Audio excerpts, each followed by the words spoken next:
Good morning વિદ્યાર્થી મિત્રો. આજે આપણે ટેટ 1ની પરીક્ષા માટે સામાજિક વિજ્ઞાનના 30 પ્રશ્નો, જે સ્પેશિયલ આઈએમપી છે એવા 30 પ્રશ્નો જોવાના છે.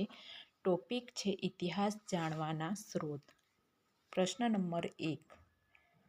ચિત્રો, વસ્તુ કે સિક્કા જેવા સ્ત્રોતના આધારે શાની જાણકારી મેળવી શકાય છે? તો સિક્કો, વસ્તુ કે સ્ત્રોત જેવા સ્થાનોના આધારે આપણે ઇતિહાસ જાણવાની જાણકારી મેળવી શકાય છે. પ્રશ્ન નંબર 2. કોઈ પણ વર્તમાન સ્થિતિને સમજવી હોય તો કયા પાસાની જાણકારી જરૂરી છે? તો કોઈ પણ વર્તમાન સ્થિતિને સમજવા માટે ભૂતકાળની જાણકારી જરૂરી છે. પ્રશ્ન નંબર 3.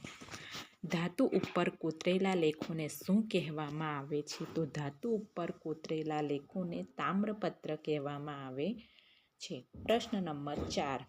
તાડપત્ર અને ભોજપત્ર કઈ લિપિમાં વધુ લખાણ જોવા મળે છે? તો તાડપત્ર અને ભોજપત્ર એ પાંડુલિપિમાં જોવા મળે છે.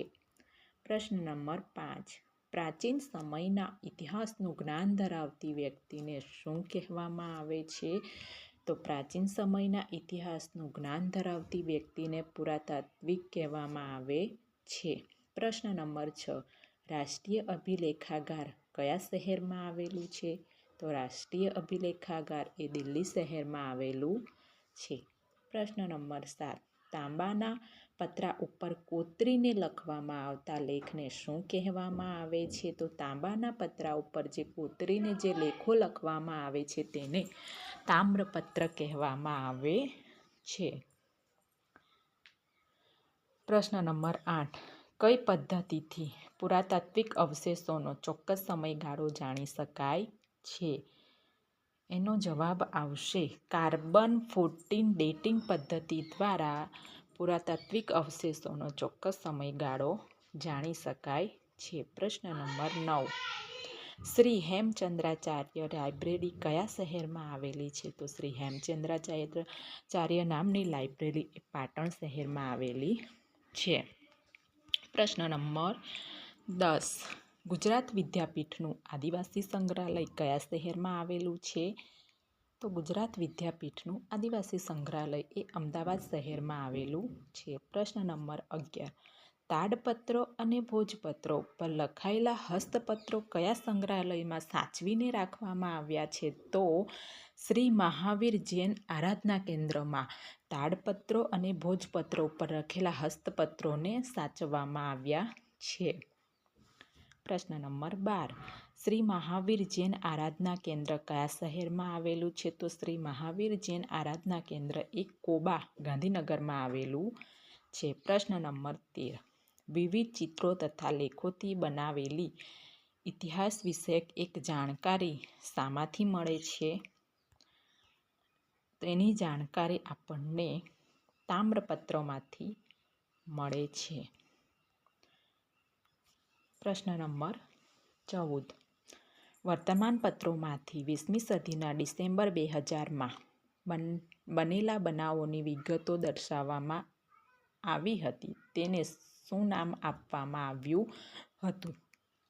તેને મિલેનિયમ ગેલેરી નામ આપવામાં આવ્યું હતું. પ્રશ્ન નંબર 15. અભિલેખોને જ્યાં સાચવવામાં આવે છે તે જગ્યાને શું કહેવામાં આવે છે? તો અભિલેખોને જે જગ્યા પર સાચવવામાં આવે છે તે જગ્યાને અભિલેખાગાર કહેવામાં આવે છે. પ્રશ્ન નંબર 16. તાડના વૃક્ષની છાલ ઉપર લખવામાં આવતા લેખને શું કહેવામાં આવે છે?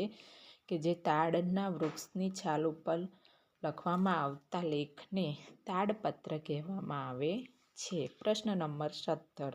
ભોજ નામના વૃક્ષની છાલ ઉપર લખવામાં આવતા લેખને ભોજપત્ર કહેવામાં આવે છે. પ્રશ્ન નંબર 18. પૃથ્વીના કોઈપણ ભાગના સપાટ કાગળ પરના લેખને શું કહેવાય છે? પૃથ્વીના કોઈપણ ભાગના સપાટ કાગળ પરના લેખને નકશો કહેવામાં આવે છે. પ્રશ્ન નંબર 19. NATMO national atlas thematic map organisation નામની સંસ્થા ક્યાં આવેલી છે? તો આ સંસ્થા એ કોલકાતામાં આવેલી છે. પ્રશ્ન નંબર 20. કોઈપણ નકશાની જમણી બાજુ શાનું નિશાન હોય છે? દુનિયાનો કોઈ પણ નકશો લઈ લો, તેની જમણી બાજુ હંમેશા ઉપરની સાઈડનો એરો અને ઉ એટલે કે ઉત્તર દિશા આવી રીતનું દર્શાવેલું હોય છે. Question number 21. ભારતીય ઉત્તરાખંડમાં આશરે કેટલા લાખ વર્ષના સમયથી આદિમાનવ વસ્તીના અવશેષો મળતા આવ્યા છે? તો 20 લાખ વર્ષના. પ્રશ્ન નંબર 22. આદિમાનવોના વસવાટ હોવાના પુરાવા ક્યાંથી મળી આવ્યા છે? તો આદિમાનવોનો વસવાટ હોવાના પુરાવા ભીમબેટકાથી મળી આવ્યા છે. પ્રશ્ન નંબર 23. માનવ જીવનની સૌથી ક્રાંતિકારી શોધ કઈ છે? આ પ્રશ્ન તો લગભગ મોટા ભાગે બધાને જ આવડતો હોય છે કે માનવ જીવનની સૌથી ક્રાંતિકારી શોધ છે ચક્રની શોધ. પ્રશ્ન નંબર 24. લઘુ પાષાણ યુગના પ્રાણીઓના હાડકાના ઢગલા અને દટાયેલા મૃતદેહો કયા પ્રદેશમાંથી મળી આવ્યા છે? લઘુ પાષાણ યુગના પ્રાણીઓના હાડકાના ઢગલા અને દટાયેલા મૃતદેહો એ અમરાપુરથી મળી આવેલા છે. પ્રશ્ન નંબર 25. એવો કયો ભૂમિખંડ છે જેના પર કોઈ પણ દેશ માલિકી હક ધરાવતો નથી? તો એવો એક જ દેશ છે, એન્ટાર્કટિકા. પ્રશ્ન નંબર 26. પૃથ્વીની સપાટી પર બરાબર મધ્યમાં દોરવામાં આવેલી ગોળાકાર કાલ્પનિક ઘાટી રેખાને શું કહેવામાં આવે છે? તો પૃથ્વીની સપાટી પર બરાબર મધ્યમાં દોરવામાં આવેલી ગોળાકાર કાલ્પનિક રેખાને વિષુવવૃત્ત કહેવામાં આવે છે. પ્રશ્ન નંબર 27. વિષુવવૃત્તથી 23.5 સેલ્સિયસને અંતરે ઉત્તરમાં આવેલા અક્ષાંશ વૃત્તને શું કહેવામાં આવે છે? તો ઉત્તરમાં આવેલા અક્ષાંશ વૃત્તને કર્કવૃત્ત કહેવામાં આવે છે.